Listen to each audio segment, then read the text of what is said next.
Hello, you're listening to Hibs Talk. I'm your host, as always, Gav. Joining me today is Dave. Right. Stephen. Hello. And Craig. How you doing, guys? All right. Good, mate, you? Good. Aye, really good. You all have a good weekend. Dave, start with yourself. Aye. Watched loads of football yesterday. Lost some money on coupons. That's a thing again. Gain money at the bookies. I've not missed that. That's the shit thing about football being back. But apart from that, I never really done much. I'll be honest, I had a look at the games yesterday and I just sort of looked at the list of them and was like, nah. Was there any good ones? Was there any good ones? No, not really. They're all quite one-sided. Aye. Well, the Watford-Newcastle game was alright in the sense that it was at least a wee bit tight, but I watched the West Ham game instead. The West Ham game was good, but it was just all one-sided though. Norwich were awful, were they not? I could live with that though. It's a decent game. You wouldn't like mind turning up to Easter Road and watching us fuck a team 4-0. Yeah, it's different when it's your team, but when it's two like neutral teams, I like a game. Aye. So what about yourself, Stephen, other than the Norwich game? What else have you been up to this weekend? Just watched the two games after it, the Chelsea game and the Man City game. Literally just football amongst dodging the kids, basically. What about Raheem Sterling's third goal? You seen it? I don't think he meant it. I didn't mean it. It's absolutely comedy stuff. Brilliant, though. Great way to get a hat-trick. What about yourself, Craig? How's your weekend been? I spent yesterday playing the weekend league on FIFA. Christ almighty. That's one of the most stressful experiences you can go through, I think. I've never heard that. What's the weekend league? It's just you need to play 30 games over the course of the weekend to see where you can rank. Right. I've got 6 games left. And just constantly coming up against folk that I've got like Pele, Ronaldinho, Neymar, basically all the rapid, expensive players. Pele must be about 70 odd now, though. Eh? Pele must be about 70 odd now, though. Aye, good one, mate. Nah, that went to Candyland last night for some ice cream. Nice. Other than that, that's been pretty much it. Everybody else has been pretty much ignored while I've tried to play video games. Did you have your face mask on at Candyland? I did. I wasn't allowed in the chippy, no, you weren't allowed in the chippy without a face mask all night, so it's good that it's getting taken serious. Yeah. Some places it is, some places it isn't. Like I came through Princess Street yesterday, went into Boots, and it was just like a free for all. Yeah. Aye, but they're not Boots. Kind of the big one, the big one on Princess Street. Yeah. They only let about 40 people in at a time. Aye. And then Candyland last night, I was literally, I don't know if it's the one in Gogić, he's probably haven't been yet. I've been past it. We all try and stay away from Tynecastle as much as we can. It's not really big inside. So they put an X in front of the main counter, and I kind of went behind the folk that were there, still a decent distance away, to try and squint to see what flavours the ice cream had. And the lassie about bit my head off. Get back on the X, please. Like me moving from here to here isn't going to stop the spread if they've got it or if I've got it. Livy Centre opens tomorrow. Just saying. That's going to be nuts. Free plug. Boop, boop. That's going to be crazy. It'll be absolute carnage. Yeah. But it'll be good. I think everywhere's got some type of sale on. So like see what on the centre when it's shut, everybody's setting up their sales. So Is Nike open again, David? Fuck off. Okay, so obviously a busy show today. Obviously, 3 new signings on Friday, so we're going to have a bit of a chat about that. Have a chat about where we think the squad is now and what else we might need. And then we've got a fun sort of quiz to finish up today, something a bit different. Dre White, right, we spoke about quite a bit on last week's podcast. If you haven't checked that out already, go check that out. But Stephen, you weren't on last week's show. What's your kind of thoughts on Dre Wright? I think we need to wait and see what he's like. Possible replacement for Boyle, I'm assuming. So Apparently, like from what I've been reading, he's good going forward with the ball, but he's lacking end product. And I think that waiting 3 seasons to get that out of Boyle is quite concerning, considering he's like, is he 25, 26 already?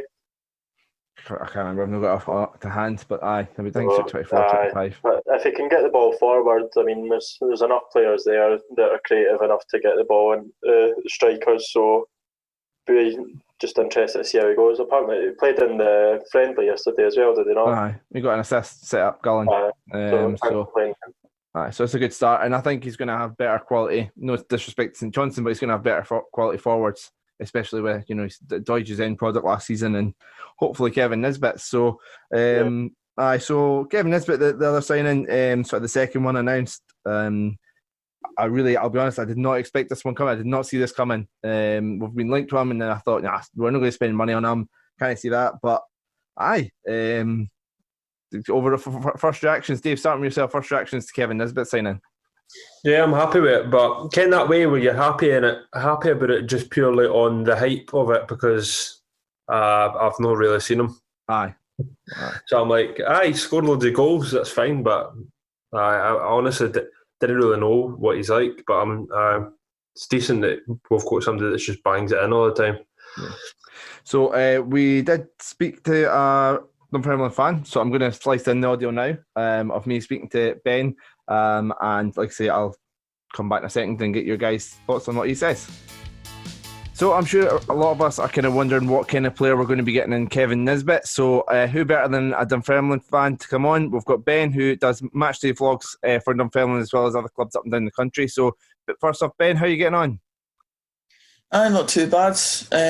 Obviously, it's been quite a hectic morning in terms of transfers. We've been hearing a lot about Nisbet's departure over the last 3 or 4 weeks, probably, to different clubs, whether it be up in the Premiership, so in some cases Hearts down in the Championship and down south. So it's just been expected eventually, now that he's eventually moved on. Yeah, I guess first question would be like, how, from a Dunfermline's point of view, how are you feeling now that he's away? I mean, I've kind of grown to the whole realism of it. Like, at the end of the day, it's something that was always going to happen. He's been performing so well, especially even before he joined us. He scored a lot of goals for Wraith Rovers in League One, and then made a step up to us and signed a 2-year deal. And it was always the hope that last season we would sign a player like that and they would go on to get the club a bit of money. And it's obviously proved to be the case. He's definitely performed well enough to deserve a move like this as well. He was very keen to move to a Premiership team in January, but the correct offer didn't come in for us to find it viable, so that didn't come to fruition, but I was kind of expecting it to happen this summer regardless. So what kind of striker would you say is, I mean, the way the game is now, lots of strikers can play loads of different roles. What would you kind of say his what kind of striker are Hibs getting in Kevin Nisbet? It's an interesting one, really, because obviously, like, the Premiership is going to be a level above, and regardless of what I say here, he might not end up exactly becoming the player that I'm going to describe, but in the experience I've had watching him, he's kind of proven over the course of the season to become almost the complete striker for at least second tier level.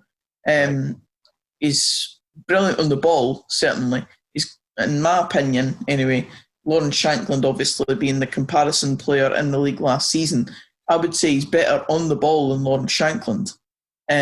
He's certainly got brilliant movement as well to go along with that, and he's scored a variety of goals for us, so there's no reason to believe that he isn't pretty much the complete striker. As I said, obviously, well, going up to the Premiership, you're going to play against better quality defenders and just come up in different sort of games that you're not going to get as much of the ball and stuff that he did at Dunfermline, so it'll be tough for him, but I do think you're getting a very quality player who can score a variety of different amount of goals, whether that be headers, tap-ins, and even in some cases driving at the defence and slotting it away in the bottom corner with just ease and confidence. Is there anyone that you would compare him to, whether it be in England or even in Scotland, or I don't know? Is there any sort of strikers you maybe a bit more sort of well known that would be a good comparison? Off the bat, I can't really think of one. Obviously, the main comparisons in the last season have been to Lawrence Shankland, and certainly in terms of the amount of goals they've scored, they have been comparable. In that sense, obviously, Shankland had one more season at Ayr where he was scoring more regularly, but in terms of the goal return and the ratio from goals to games, it's very similar in that regard.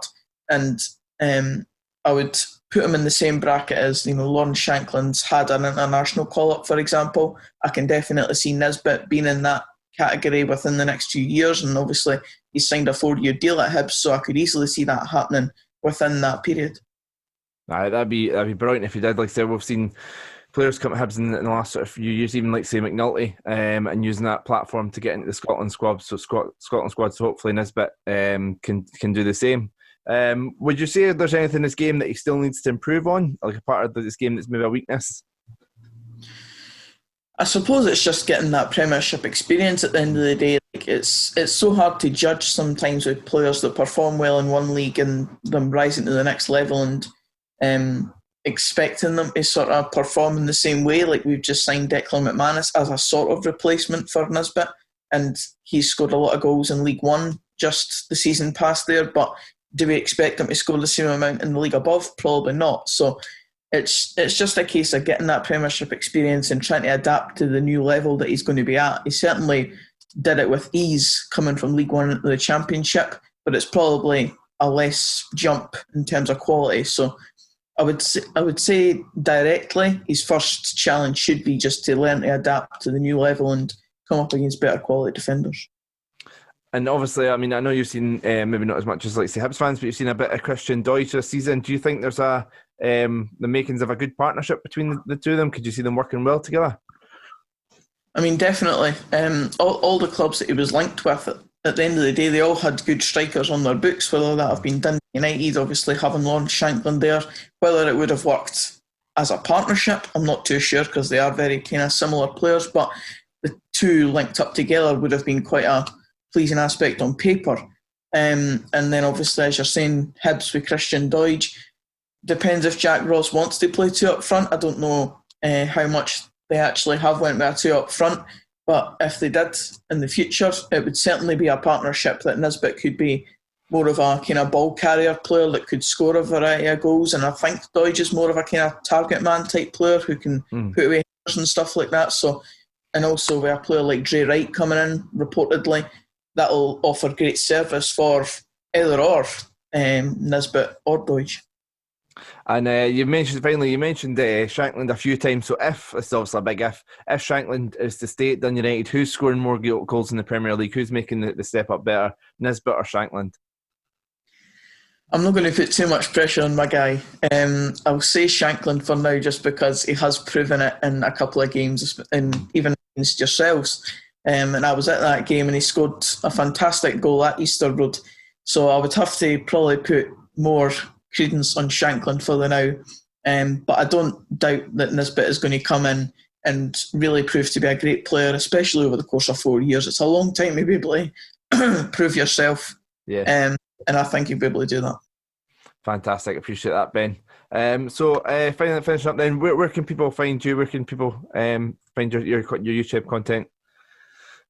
They can find me over on YouTube at 1885 Ben. That's all you'll need to search in to find that. And I've got various social media platforms as well. Twitter, 1885 Ben, and Instagram, 1885 Ben as well. And I just come across and it'll be, in general, just a lot of SPFL chat. There'll be a video talking about all the signings that I'm filming or making. There's obviously a variety of vlogs that I've done throughout the season. So chance to go and look back at all the games throughout the SPFL season just past. Brilliant. Cheers for that, Ben. So thanks again to Ben for doing that. Obviously getting an opinion from a Dunfermline fan who knows the player a lot better than ourselves. So Craig, starting with yourself, what stands out from what Ben said about Nisbet? I think it's pretty similar to one of my mates, Ali.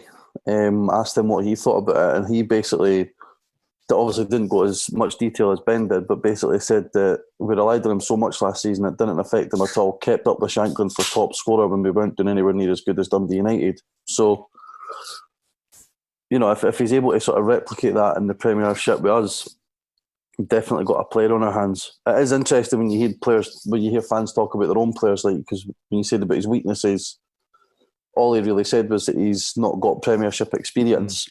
When there will obviously be weaknesses to his game, but I'm probably the same as Dave. I'm just glad that the hype of signings actually came off. You know, we went for him in January, didn't happen. With everything that's going on, you would have expected us to not pursue it, but we have. So no, I'm just looking forward to seeing him. I'd rather have him over McNulty, to be honest, at this moment in time. And I think it's good that we're doing what other teams have seen me have done over the years, is sort of picking the best other Scottish teams players. You know, we've picked up Wright, St Johnston, who probably could be a hit or miss based on what they've said. Nisbet, who's been Dunfermline's best player, and Gogić, who's been one of Hamilton's best players. So that can only stand us in good stead going forward, I think. Yeah. Dave, I mean, one of the things Ben sort of talked about there, and Craig sort of touched on, was the going from the first division to the Championship, that step up, and he made that step up, and he scored the goals. It's now another step up to the Premier League. How do you think he'll cope with that? Probably all right. If he's got like folk like Scott Allen and that behind him, and then Boyle, like putting balls in the box, and I think he'll probably do quite well. There's still a lot of clubs in that Championship that I think that are the same as the bottom six. I know we were bottom six, but there's like standards, you know what I mean, of the Premiership. So I think he's got to make the jump up at one point in his career to see. So I'm quite happy, and I think it's definitely worth the gamble, giving him a 4-year deal. So, because if it does work, then we could sell him on, or like he's tied down for a bit. Do you know what I mean? It's up to us what happens. So, and in terms of style of play, Stephen, Ben spoke about him scoring a variety of goals and having really good movement, really good dribbler. Really, I think the word he used was brilliant on the ball. So it sounds like he does offer a bit of everything.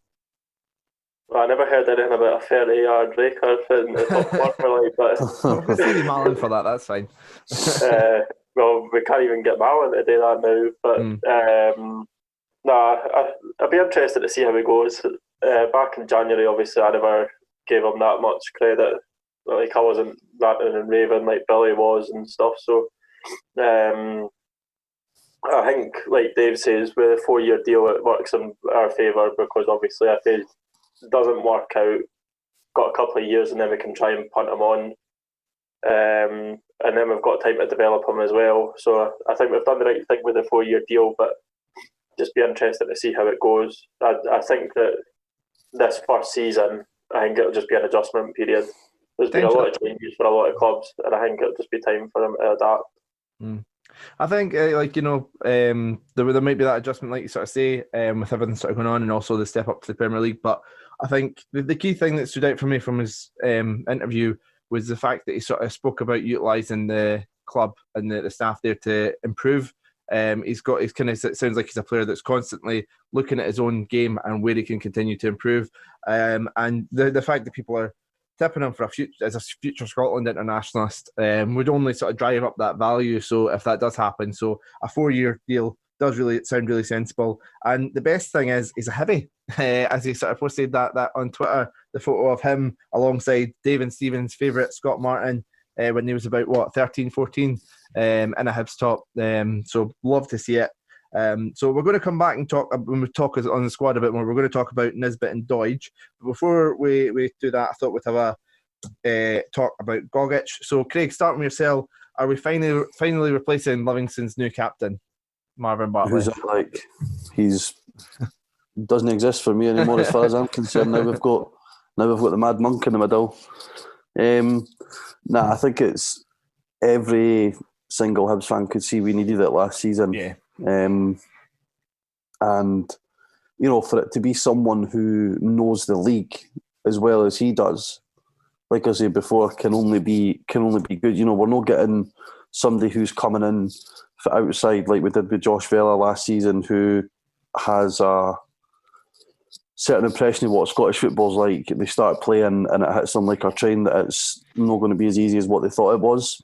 We've now got someone who can, depending on how Jack Ross wants to play, can now do the dirty stuff. We didn't need to be moaning about Scott Allen tracking back and making tackles, or Malin if he's playing, not making, putting his foot in, because you can't obviously just completely rely on Gogić. He's not going to be a superhuman in there who's going to stop everything. Mm-hmm.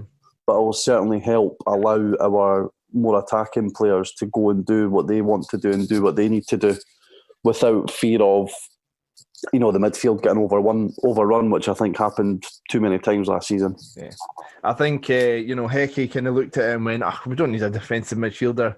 In the Scottish game, I'm going to play a playmaker there, and tried Vela and Malin there. And then we shipped 6 goals at Ibrox. So, Dave, do you think this is sort of something that every sort of squad needs, a player like this? Aye, especially when we've got too many players that are quite like airy-fairy on the ball, like maybe didn't get stuck in as much, and they kind of want to do the pretty side of the game too much, and I think you need a balance. So I think they're all two-sided towards that, like the pretty side. So we need somebody that's just the complete opposite to bring that up. So definitely. And a lot of people, Stephen, in the past, ourselves included, have spoke about how Allen and Malin just don't seem to work in a midfield together. We're going to get onto the rest of the midfield in a second, but do you think somebody like this doing the basics could allow the two of them to fit into a team? Yeah, it would. I think it's quite difficult to pick my 3-5-2 now, but yeah, I think obviously it gives you a different dimension as well. You've got allows us to play different formations, and obviously that benefits Jack Ross because we know that he likes to change things up if it's not working. I think the biggest improvement that we'll see is the fact that Porteous won't be relied on so much to make all the stupid challenges that he did last season. I think if you've got somebody in front of him doing the dirty work, then it's not going to get as far back as him and cause him as much bother. Because if he's got Gogić in front of him, I don't think that you're going to see 10-yard runs to do a slide tackle and get sent off straight away and that. So yeah, that would be beneficial. How is he on the ball as well? Because for me, see that type of player that's like a defensive midfielder, they need to break up play, but they also, for me, need to get the ball off the centre half. Because I hate centre halves pinging it up. I fucking hate it. See Hanlon's absolutely pointless diagonals that he does. So I'm hoping that he's doing that role as well.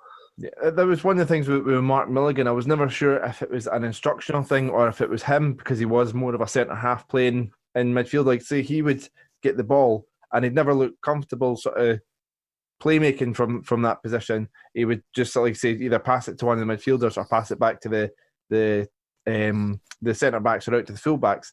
I remember that game against away at Kilmarnock. It was horrendous when we were just doing loads of that. But I don't know if that was a Hecky instruction. So you do worry about if he can only do the basics. Is he going to be comfortable pinging a ball forward to somebody and things like that? But I think he said in his interview that he wants to just basically do what he has to do and give it to the players that can go and do the pretty stuff. I don't think he'll be sort of splitting the centre halves, dropping in between them and try to dictate the game for there. He'll get the ball where he needs it and he'll play it forward. I don't think he's going to be like a Milligan who'll get the ball for there and go, right, I'm giving it there, like we've seen too many times. I think he will be he'll be comfortable enough to take the ball off the centre half, but also be comfortable enough to play a pass forward to a more attacking player. Yeah. And on obviously his style of play as well. They got the most interceptions in the league as well. So I mean, Stephen kind of touched on this here about Port just not having to dive into challenge and stuff, because I think part of the reason for that, as Stephen sort of said, was a lack of protection for the defence. So hopefully that'll help. But I mean, I saw a stat here which was quite damning for Hibs. Only the bottom 3 conceded more goals than us last season. So Dave, starting with yourself, is this enough to stop that, or do we need to look at the defence as well in terms of signings?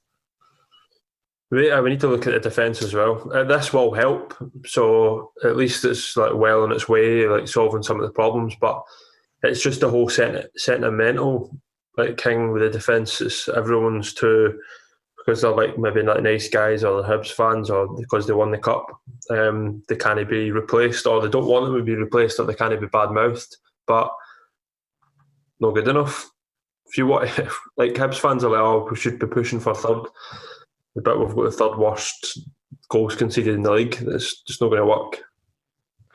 I mean, looking at the defence we've currently got, I mean, Tom James has reportedly been told that he's going to have limited game time next season and suggested to find a new club. So it looks like Tom James is going to be away. So that leaves us with Louis and Mackie as our left backs, and McGinn and Gray as the right backs.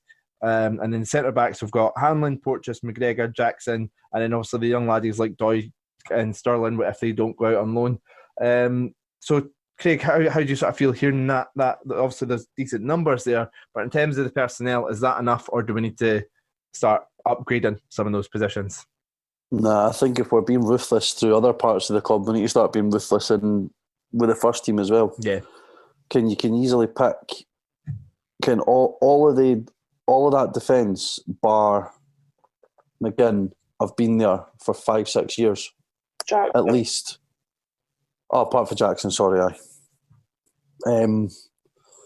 Again, you could easily find yourself going back to the second season of the Championship having a defence of Gray, McGregor, Hanlon and Stevenson, which, like Dave says, for a team going for third, is that going to be strong enough or good enough? I don't think it is. I'd like to see Josh Doig just given a chance. He's got rave reviews being on loan at Queen's Park. Obviously not going to say it's only anywhere near that, but Andy Robertson had a good year at Queen's Park at left back, went to Dundee United, they took a chance on him, gave him a shot, and look where he is now. Obviously you can't compare the two, but how are we ever going to understand how good these laddies are if they're never given a game? Like we said in the chat the other day, Fraser Murray, Innes Murray, Ben Sterling, these laddies are 20, 21, pushing 22. And two of them have never made a first team appearance, bar the Petrified Cup or whatever it was called when we played in that a couple of years ago. So I don't know how it's going to be, but I think we need to start being ruthless with the defence and start saying to these guys, you're probably not going to get the game time that you want, and we can't just be holding on to them for sentimental reasons, because that will get us nowhere. So I'll tell you what, we've got the three here. We've also got three positions in terms of left back, centre back, and right back. So I'll go through them. So Craig, starting with yourself, because you've been chatting about it.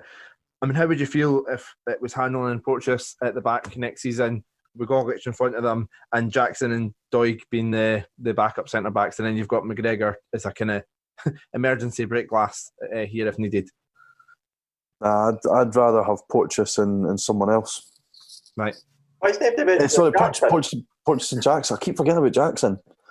I'd be happy with Porteous and Jackson. Right, okay, fair enough. Stephen, like I say, we'll come to left back with you, because I know you've been a big advocate for Mackie going out on loan to Dundee when he shouldn't have. Are you quite happy to give Mackie a chance, or do you want to see somebody signed at left back? Just have Newell, sort of wing back. No, I think realistically, you need somebody else in. I says, like, this season will be Stevenson's grey season last season. It'll be his part where he's just in and out the team, I think. I think when you're playing, if you play a 3-5-2, you'll have Newell left wing back because he done well when he came back into the squad there. You've got Mackie that can play left back. Stevenson will just be our infill, I think. So I would definitely get somebody else in. And coming to the right back position, Dave, I mean, it would seem to be a position we tried to recruit in quite a bit last season. Obviously, initially bringing in Nisbet, it doesn't look like he's coming back. And then, like I say, when Nisbet got injured, we brought him again. So it seemed like Tom James was kind of deemed not good enough, and David Gray had his injuries. So, I mean, I was reading through .net yesterday and actually seeing a bit of criticism for him again, saying he's not good enough. Are you happy with McGinn at right back, or again, do you want to upgrade on that?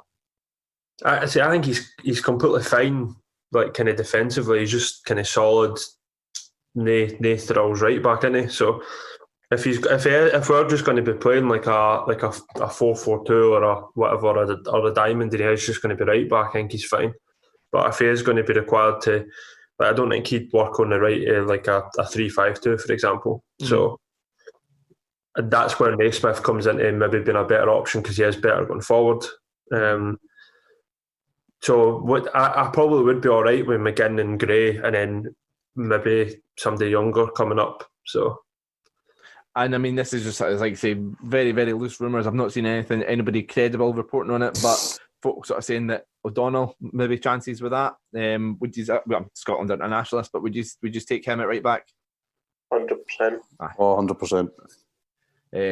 I think. I'll be honest. I think if we were to get somebody like him at right back and potentially a new left back, I'm happy with the centre back option. Sort of looking at the six there, I like the sound of the young laddie. I quite like Hanlon. I think Porteous is great. Jackson done well when he came in. I think centre back were okay personally, but McGinn can play centre back as well. Yeah, that was Aye. Yeah, very suited to that because, like I say, there was a flexibility with that where Boyle, would play on that right hand side, and then if we needed to change it, he would just stay further up. McGinn would take a step to the right, he'd be at right back, and then would change formation in a second and then change back. That was good to have that fluidity with that. He does have that. He can play centre back or right back, so that does help with that. I was looking at it sort of as well. I mean, Gogić, can play midfield, can play in a back three or so I think that again would give us flexibility. So we'll need to see what happens with that. But moving on to the midfield, then we've spoke about it already. We've spoke about Alan Mallon. Like I say, we've also got Newell, Hallberg, the two Murrays, Campbell, and Block. Craig, you sort of hit on earlier on. A lot of these younger laddies, they need to either make an impact this season or it's not going to work out at Hibs. I think for a lot of them, it's not going to work out at Hibs anyway. I remember doing a podcast at the start of last season asking, where is Fraser Murray? Mm-hmm. And then a year later, we're still asking, where's Fraser Murray? He's no, whether he's been given a chance to or not, he's not made an impact. I think it's going to be a big season for Hallberg. Yeah. And I think that a midfield, I'm probably going to be with Stephen thinking that I want to see us do the 3-5-2 because it fits, the two strikers in. And a midfield three of Gogić, Hallberg and Allen, I think would complement each other really well. In terms of the youngsters, I don't think any of them will make the breakthrough, if I'm being honest, other than the laddie Doigett at the back. I don't see it for any of them now. I think it's too late. I have to say I was very impressed with Josh Campbell in the League Cup games last season. Keep forgetting about players. Campbell, I think he's one that's got a chance. I think he could really. I'm having a howler today. Jesus, I think it's hay fever. And Dave, I mean, like I said, Craig's already touched on it, but Hallberg, I think fair to say he was asked to do a different role last season. He wasn't used to with somebody like Gogić. Now we could potentially see the best of him getting back to his own game rather than trying to learn a new position. Yeah, because he just kind of disappeared last year, didn't he? Like he just completely fell out of favour after everybody thought he was decent. So, big time. But what Craig says right. It's like the younger guys, like Fraser Murray, should just be going out on loan this season. And then we find out if he is good enough, like when he is out on loan. Put him out on loan to somebody like a St Mirren or a Hamilton and be like, and then just watch him for a year. Partner him with Scott Martin. Say again? Partner him with Scott Martin at Hamilton. Well, look at Scott Martin now. Scott Martin's by the way. That's probably one of the best mids in the bottom six last season. Like he went away and left Hibs and he's doing better for himself. Rather than just kind of kicking about like a Fraser Murray or an Ernest Murray or that. I think it's make or break for a lot of these players now. And so looking at the numbers, Stephen, looking at, like say, I'll run through it again. Alan Mallon, Newell, Hallberg, the two Murrays, Campbell, potentially Block, and obviously Gogić. Is that enough for you in midfield? I know a lot of people are desperate to see Docherty. Personally, I can't see that happening, but do we need somebody else in there? Or are you quite happy with the personnel we've got in for central midfield options? The only other person that I would take in midfield is Docherty. I wouldn't go and get anybody else other than Docherty. I think there's far too much there, and unless they've got to get rid of 3 or 4 midfielders, whether it's under 20 players that aren't going to make it, or Mallon. I think Mallon would probably be the only person in our current centre midfield role that would come out of that team, because I think Hallberg deserves a chance now. Yeah. I would say that unless it's Docherty, I wouldn't want anybody else. I agree with Craig. I think, like say, Hallberg, Gogić, and Allen sounds like a well balanced midfield. you've kind of got the ball winner, you've got the box-to-box midfielder, and you've got the playmaker. I think that's a well-balanced midfield, and I'd be quite excited to see that. And then, like I say, I think as well as that, Newell is a good option to swap out for Hallberg. I think Newell offers a bit of everything. Obviously, he's left-footed as well, which kind of helps if you were going to play sort of have a more balanced midfield. So, yeah. Anyway, so like I say, moving on to the forward strike finally. Obviously, we've brought in Nisbet. Gogić and Nisbet, I mean, obviously it's hard because we've not seen much in Nisbet, but Dave, can they strike up a partnership, do you think? Hopefully. That's all I've got. I think it's going to be tough because, like, to answer that one more until we've seen them more. Craig, Gullen and Boyle, obviously Boyle can play a couple of different positions, but is that enough competition for you, or do you still want to see another one come in once Flo eventually leaves? I think that with the way that the season's going to start, I'd like to see another one of the younger strikers sort of given competition. So you have Gogić and Nisbet to start. If Canberra's still there, is he going to be named just because he's an option? Are we just going to waste our money with him if he's bombed at the door and nowhere to be seen? Gullen and the laddie Shanley, maybe. I know he went out on loan at Forfar last season. I even think he's 18, 19. Kind of, if you're a young player, you should be in and about the squad at that point. I didn't want us to get into another situation like with Ollie Shaw, where he has a breakout season, and another breakout season, and another breakout season, and then he's just totally forgotten about. And then 6 months after he's called one of the best under-21 players in Europe, he's shipped off to Ross County. Let's get the laddies in about the first team squad, especially when there's no fans there, because there's no pressure. Aye. Let's be serious. There's going to be, for the first however long it's going to be until we're back in the games, back at the grounds, there's going to be zero pressure on these guys. There's got to be some pressure, like. There's pressure for me watching on Hibs TV and Stuart's pub. I'll be absolutely roaring at the telly.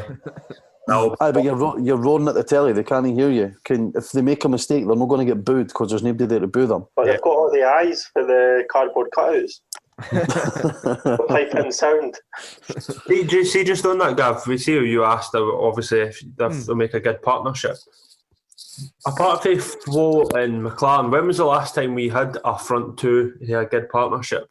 Holt and Cummins springs to mind, but so Holt done a lot of dirty work. Cummins was then allowed to play as a poacher, I guess. I don't know. I think Griffiths and Doyle were all right. They were all right. You're really going back. You're probably going back. Years. Fletcher and Benji. Yeah, that was a good partnership. Ryder and O'Connor. So you're really gone back to like 2007, like 13 years, like nearly half my life. We've not really had. That's well under half your life, mate. What's it for? I'm 30, mate. Going off of what Ben said, I think if from what he's saying, Nisbet looks like he's going to come deep. Looks like he's a good dribbler with the ball. Sounds like he can drift out wide. That could work beside Gogić. I think Gogić is best in around the 6-yard box and a bit of a target man and stuff. So I think there could be a good partnership there, but it's hard to say until we've seen. See, just on that, did Flono used to get a lot of abuse for coming really deep and drifting away out wide left? He did. I don't know why though. I think that was good that he done that, especially when he was playing beside Gogić. And we've seen that the performance against St Johnstone when he got a hat-trick assist. I think that worked. But for me, I just think that Gullen's too much like Nisbet. I've never seen them, so I don't know. You've not seen Gullen? No, I've not seen Nisbet to compare him. No, I mean just from what Ben was saying though, and from the reviews that he was getting after he came back from Wraith. Yeah, I can't remember who was it that he was playing up front with at Wraith. I can't remember, but the boy came out and says that he thought that Gullen was probably one of the best strikers in Scotland at the moment. Right. So I mean, Gullen done a lot of chasing back. He scored in the Inverness game. He scored a good goal in the Inverness game. I think that was always my reservations with getting Nisbet in, was I just think that they two are too much alike. And they've both got a lot to do. It does sound like, I mean, again, going off by what you sort of said, he did sort of say as a complete forward, it sounds like he could fill a couple of different roles, Nisbet, potentially. So he maybe could play that poacher role or that target man role and allow somebody like Gogić to kind of do more of the legwork. I think there's it sounds like there's a bit of, don't want to put too much pressure, but a bit of versatility in the style of play. So I mean, Stephen, like you've obviously a big fan of Gogić. Is like say Chanley potentially sticking around, like say Boyle's an option up top? Would that be enough for you, or do you want us to see a sign, say McNulty as well once Flo? No, not McNulty. Absolutely not McNulty. No, I think it's more just being an advocate of having like using the players that we've already got. Like, I mean, we saw Scott Martin disappear. We saw Ollie Shaw disappear. Even though I didn't really like Ollie Shaw, still. I mean, David says like the last time that we had a decent partnership, it was players that we brought through the youth, like Ryder and O'Connor, like the first partnership. I think that obviously there's a lot to talk about Nisbet being a Hibs fan, and that fair enough. But I think there's just been a barricade in front of our youth system coming through. They get one season a chance, and I mean we only got Gullen back on that technicality because Wright wanted to extend his loan, and he got extended till the international break or something, and then he came back and scored in one of the 2 games that he played. So I just want to see us do more with the youth, but obviously Nisbet will be a welcome addition, I'm sure. Score goals. So I always remember Heckenbottom saying at the end of not last season but the season before, he wouldn't sign players that would block Fraser Murray's progression to the team, and then we went out and signed 10 players, and when Martin Boyle got injured you thought, okay, Fraser Murray can step up now. He went out and signed Middleton, and what did Middleton do? Nothing. Imagine like say that game time Middleton I've got, if we just gave it to Fraser Murray, that might have been more beneficial for him. I think there's an opportunity to give a lot of these youngsters. So I think the squad's in a good place. I think, again, as I said it earlier, potentially a full back or 2, but I think overall the squad's I'll keep my hands place here so I don't get accused of Googling. We spoke about looking at the goalkeepers. We spoke about Dabrowski and Rocky last week. Stephen, you want to hear? You happy with that as their 2 goalkeepers? Yeah, I think Dabrowski, like he deserves to step up to the first team. I think that the last goalkeeper that we had from the youth was Andy McNeil. Mm-hmm. He became Scotland under-21's captain, so fair enough, he went straight downhill. I'll just get my notes on my phone. Give Dabrowski a try. Livingston? Okay, at Livingston, not great, but okay. But yeah.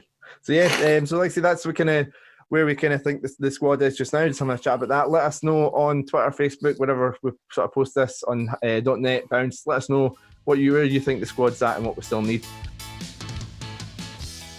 So to finish up today, we're going to play a game of Last Hibs Stand-In. So this is quite simple. Basically, I've got 2 rounds here, and basically we're going to there's lists here, and I need an answer that from my list. We'll go around. We'll go Dave, Craig, and then Stephen, and we'll get you to.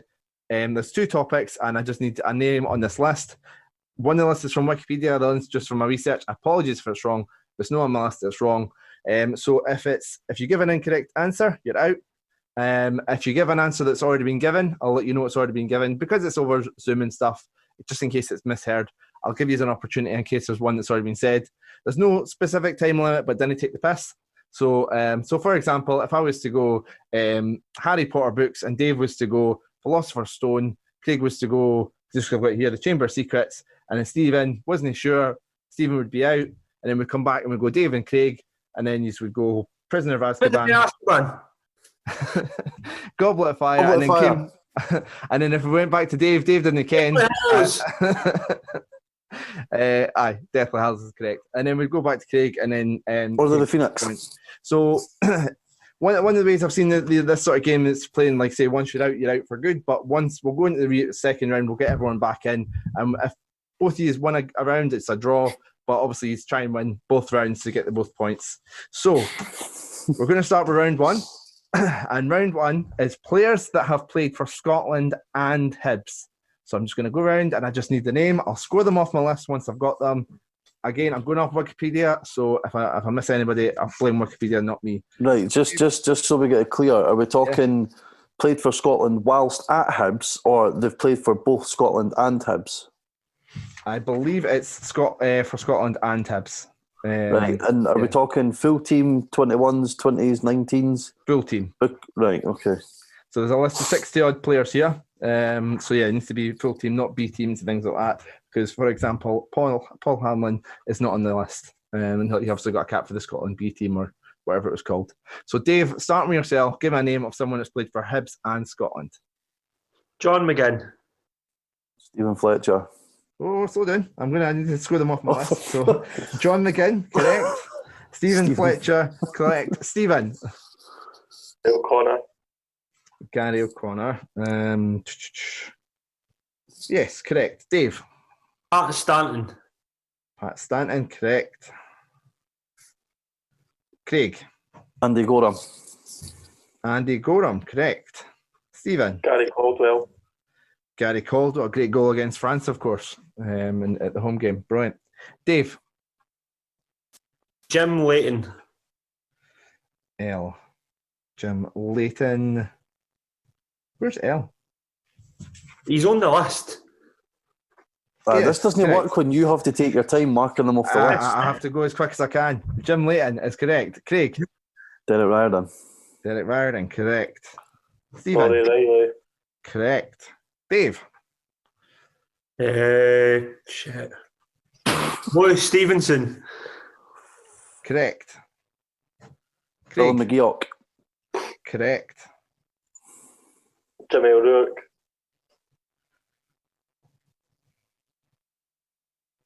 Ooh, I don't think that's on the list.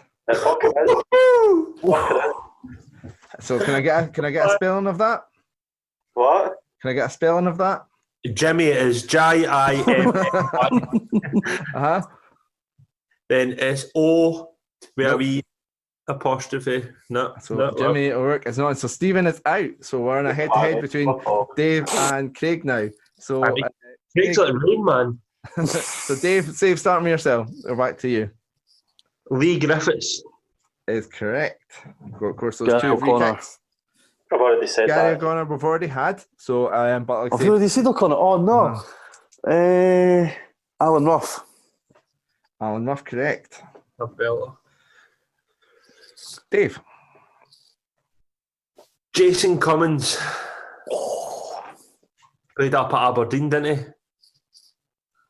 I think that was a Scotland B game. No, He it was was a on full the team. bench. It was against. He came on against On the someone. bench, but never played. He I did. did. He came on. Ooh.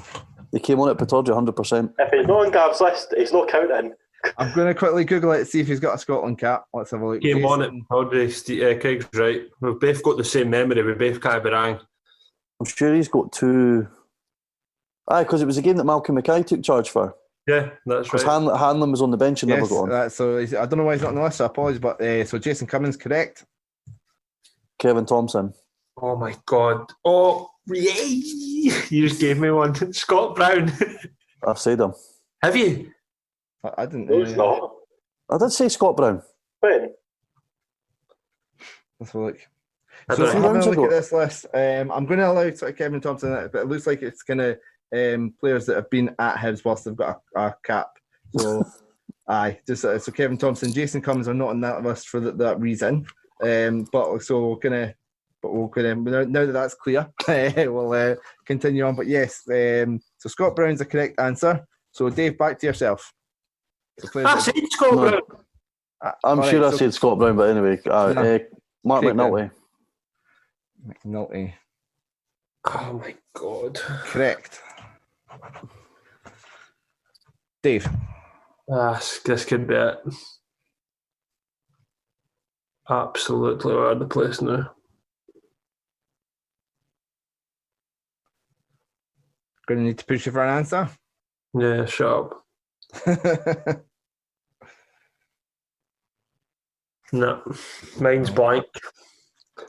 So the point goes to Craig then. Why did you not say Stephen Whittaker? Well, my mind was blank, wasn't it? Kenny Miller. Eddie names- Turnbull. Names you could have had Ian Murray, John O'Neill, as the ones Craig mentioned there. Oh, John O'Neill. Aye. See, when you're put in the spot, though, Aye. It's hard, eh? Tell me about it. Eric Shadler, Keith Wright, Eddie Turnbull, Gordon Smith, Joe Harper, loads in it. John Collins, of course. But yeah, loads of names. But to be fair, the rules weren't. I asked you at the start if it was played for Scotland whilst at Hibs or Scotland and Hibs, and it turns out I done this at 1 o'clock in the morning. I just allow me to kind of. So I point to take like round 2. This one's a lot more straightforward. So this one, round 2, is goals against Hearts. So we're going back from the 2005-2006 season. So if there was a goal, it was in 2005, but it was a 04-05 season. I don't have it. So goals against Hearts from scored by Hibs players since 2005-2006 to the last Edinburgh derby, and own goals do not count. So Christoph Berra and Zalutz Aliukis are not correct answers. So we're looking for Hibs players that have scored goals against Hearts in Edinburgh derbies since 2005-2006. So Dave, we'll start with yourself again. Like I say, I just need the name from the list. Someone that scored in an Edinburgh derby in that last 16 years. James McPake. Correct. Boozy. Correct. Stephen. Vaz Tate is correct. Dave. Martin Boyle. Martin Boyle, correct. Of course, 2 in the Tynecastle derby earlier in the season. Craig. Jason Cummins. Jason Cummins scored quite a few. So what kind of came up? His name came up a few times. So yes, Jason Cummins, correct. If I can find him, there he is. Stephen. Paul Hanlon. Paul Hanlon, correct. Of course, the equaliser in the 2-2 game. We all know what happened after that. Dave. Darryl Horgan. Darryl Horgan, absolute screamer again at Tynecastle. Brian Kerr. Brian Kerr. I remember watching that game in my living room and going absolutely crazy. Brian Kerr in 2008, correct. Ross Caldwell, last person to score a winner at Tynecastle for quite a while, until I think it was Horgan was the next one after that. Dave. Griffiths. Lee Griffiths, of course. Let's tick him off. Craig. Derek Riordan. Derek Riordan. Many great goals. Benji, correct. Oh. Dave. Holt. Correct. Craig. Stevie Mallon. Stevie Mallon, correct. Oh, yeah, that's a good one. A very Simon good goal. Murray. Say that again. Simon Murray, yes, great. Oh, thank God you just gave me at least one. Dave. Oh, I'm in trouble. I am bang in trouble.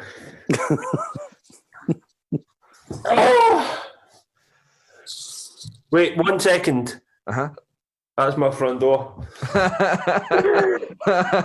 Sure it is.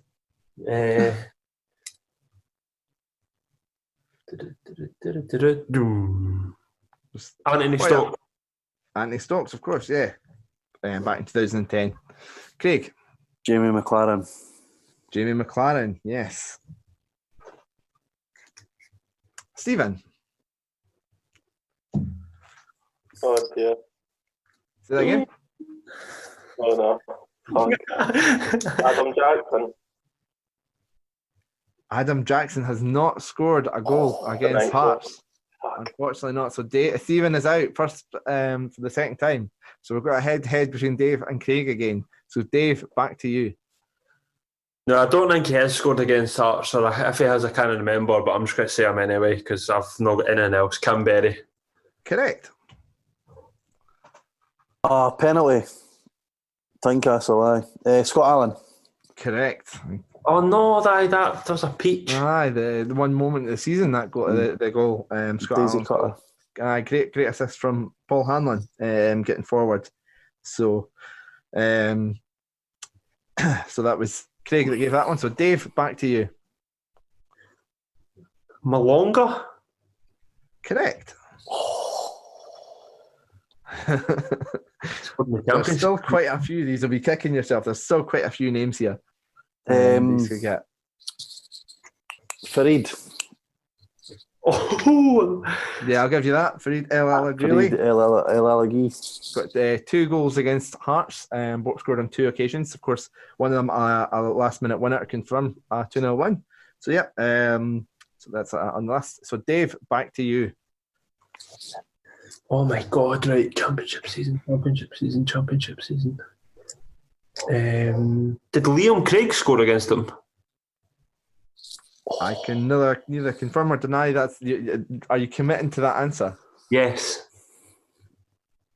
Liam Craig is an incorrect answer. So Craig wins for the second time. No, that's all. Liam Craig did score against Hearts. Did he? Season we got relegated. Scored a penalty. Okay, I'll admit I must have missed it off. I apologise. I'll add that in. Liam Craig, and I'll take your guys. Thank God for that, because my next answer, James Collins, scored the first goal. No. Yeah. James Collins, correct answer. I'll look back. You need to work on your Quizmaster stuff, Gav. I'm going to check that because I was having a look at that one. I've got James Collins. Liam Craig scored the penalty. Right. It does ring a bell. Oh, thank God I've got one now. You've got one as well. If I get this, so should be in trouble here then. Yeah, you're right. I apologise. I missed Liam Craig off. I apologise. I'm rubbish at being a quizmaster. Dave, back to you. I'm actually quite enjoying this. This is good. That's good. Again, Come on, you had all that time when I was checking up Liam Craig. David Gray. Oh wait, I do have Liam Craig on the list. He's right there. I just missed him. Let's see. And the worst bit is because James Collins is here, and then I've started a new list up here, and yeah, so he is there. So apologies. Wait, let's see that again. Put me in my misery. David Gray. Nah, I don't have David Gray on this list. David Gray's not scored. To seal the win, Liam Miller. Yay! Liam Miller is a correct answer. So he's done a lot better on that one. So I'm going to run through some of the names that missed out. The last Edinburgh derby, I know we'd all left, we'd all went home, but Hallberg scored in the 3-1 defeat. You could have had Andrew Shinney, who scored the third in that game. I couldn't think who scored the third in the cup game. Aye. Jordan Foster scored from a corner. Could have had Stephen Fletcher, Chris Killen on 2 occasions. Dean Shields, of course, the Casper one against Craig Gordon. Zamama and Rob Jones in the 1-0 win in the cup game. And Gary O'Connor as well was the other name that you could have had. When did Jordan Foster score against them? I think it was the season we both got relegated. I think it was maybe the game at Tynecastle. I think it was maybe 1-1. Was he not called offside for it? Well, according to this list, it was given. But yeah. I can't remember that. So anybody playing along at home, let us know how you got on. But that was good. So Craig wins. Shock. 2-0. In other news, water is wet. So, so Craig is the last heavy standing. So, just a bit of a different sort of game there. Get that in the Twitter bio. Hibs Talk Zoom champion and also last heavy standing. Hopefully we can play last heavy standing, but more of in a drinking relation in the likes of the Office and Harpen Castle, and I was going to say Four in Hand, but of course it's now Riordan's. That's been so special. Hopefully all that's back soon, but we'll wait and see what happens with the world. But yeah. Stuart's pub. Stuart has been on the podcast a few times. He's been quite busy recently getting his sort of pub made up in his back garden. It's looking absolutely brilliant. So we've been on the journey with him from start to finish as well, and it's like it feels special being a part of it. Getting all the updates, it's been great. So now looking forward to that. Obviously, I'll probably have to socially distance inside this pub, but looking forward to that once we can. Potential place to watch the Hibs games. If not Easter Road, I'm sure it'll be a good second place. But yeah. So what you guys got plans the rest of your Sunday? Dave, start with yourself. Well, yesterday I was meant to cut the grass and paint, but I never done any of those things, so I need to do it today. So we asked you if you could record yesterday, and you're like, "Well, I've got adult and things to do," and you've done none of them. Flicking through I photos watched to pick football from and a played cardboard cards. cutout. Good to hear. Craig, what about yourself? What's the plans for the rest of the day? Moving the bedrooms about today, I think. Cool. Fun.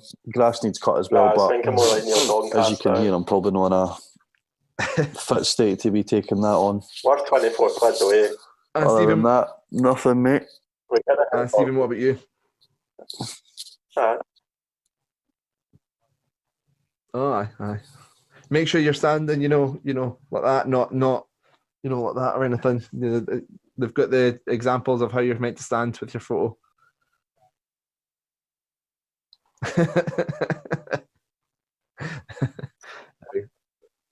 Aye, it would be a good laugh. To get your aim with your cardboard cutout.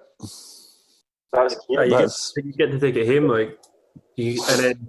So see if we all meet up, we should all bring our cardboard cutouts and then put them in like Home Alone and just like. Do you know what we could start doing? Is if you guys delivered your cardboard cutouts to here, if you ever couldn't make it, rather than doing a Zoom call, I could just put your cardboard cutout there and then do the audio over the phone, and then you'd be to the cardboard cutout when we speak. We'll probably still be more animated than me and Stephen are on this. I'm just thinking, we're all got to be looking like when Sam Allardyce got the. To be fair, I did was it say the Everton job when he was like that? There's got to be a few kangaroos. We're getting the chippy, aye. That's what we're looking. Australian, New Zealand in the stands like that. Sending over kangaroos. Aye. And Hibs. A good way for Hibs to make more money, and brilliant that we can at least be in there in some shape or form. Especially if we get to keep it on the way back. Tell you what, if enough fans sign up for it, that is a money maker. Yeah, definitely.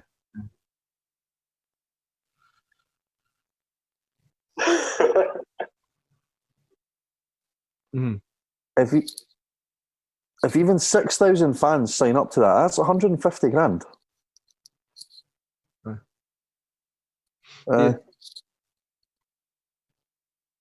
Yeah. But I've not seen what it's going to look like. Is it like going to be like a decent professional job, or all the like folk at HTC bringing in the when they're finished and inside like for the cardboard and then sticking our photos on? I would think I would imagine it'll be similar to what's happened in England and that. Yeah. There's a company. Just a wee card stuck onto the seat. It's a good idea. Like, there will be some that get past the quality check. There has to be. There will be a quality check, definitely. So it'll be interesting to see if I'm sure somebody will submit and budge, and I wonder if that'll pass the quality check. But yeah, what's his name? Ken the guy that does the stick drawings. Craig Levine's like Brown Mouth next to Unbudge. There's and like I said, it's definitely a good money maker. I think if they can sell out the East Stand, they were talking about potentially doing the famous 5 as well. So like I say, if folk can buy into it, it could be really good. So hopefully we do another way to sort of support the club. That'll be the first time that the famous 5 have been sold out. I know the lower bit will be empty because it'll only be Burns allowed in there. Aye, but they'll buy the cardboard cutout and no turn up. No. Yeah, definitely. So I'll let you go. Enjoy the rest of your Sunday. I've got a family barbecue to look forward to. Social distant barbecue, so that'll be fun. So enjoy the rest of your Sunday, guys. Enjoy the rest of your week. Everyone sort of listening at home. We'll be back soon to hopefully react to some more signings and look further ahead to the season. I know the fixtures were announced. I did have a bit written down, but I mean, if you want to talk much about the fixtures, we're going to play the 11 teams. We know we're going to play in a certain order. Folk find it interesting, but I mean, I did write down the first 6 games, but I thought that would be good more for like a preview of the season rather than just now. Probably better doing it closer because you don't know how the teams are going to be looking. Exactly. I know we've We've just made a glut of signings, but other teams might not have. I mean, I know we've got Kilmarnock. I don't know if Kilmarnock have made any signings. Don't think so. So yeah, well, we can definitely do that closer to the time. Like I say, I did have the teams written down how we sort of feel, but then sort of same sort of thing crossed my mind of we don't know how those teams are going to look. So yeah, we'll do that. That's why it's not your power to me. 20 days. Hibs are going to be trying to get that postponed though, as long as they can. I know. I was at my mate's house last night, and he was saying that that's what he wants. He wants like disruption. He wants Scottish football on its knees. Pathetic. So he's hoping something comes out of it that like we can't start the league until it's all done or something. He's just my boss. But you and Cameron was saying something similar on that Football Daft podcast, because he went on as like a guest and he was saying that he thinks there's absolutely no chance that the league will start at the start of August. He also thought that he also says so many things that he thinks are going to happen and they didn't end up happening. So funny, he was right about Neil Lennon. Mind he said Neil Lennon would be away, and we were like, and then 6 months later he was gone the way he went. But that's like saying, Jack Ross will leave. Jack Ross is leaving Hibs. He will at some point. Yeah, like that. So I know he's a friend of the show, but he's also a slaver. I spoke to him. I like the guy. That Football Daft's been downhill since he's not been on it. I can't stand that. What's his name? Chris Toll. It's two Rangers. It's an old firm podcast, and I really enjoyed it before. I do miss the show before. It was so there's some of those episodes, even like say the one where Jose Contongo was an absolutely hilarious podcast. Just the dynamic was good with you and Grado, and then the guest. But well, never mind. I know that. Well, who's the other boy? The boy that plays Shellsuit Bob? Yeah. Nah. I mean, it's not like absolutely horrendous. I just think you and Cameron can how to wind folk up. So and he's also a very good host. So yeah. Anyway, so we'll finish up there. Final thing, kind of to plug is coming out later today. Joe has got an article about where the sort of furthering on this conversation of where the squad is and what a Jack Ross team could look like next season. So check out that article on hibstalk.com, as well as obviously you can find the podcast on hibstalk.com. Subscribe wherever you get your podcast. Follow us at HSD Talk, all that boring stuff. So enjoy your rest of your weekend, guys, and we'll be back soon. Cheers. And I'll see you at Livy Centre during the week. No, you'll know. I'm staying away. Thanks again, guys. Cheers.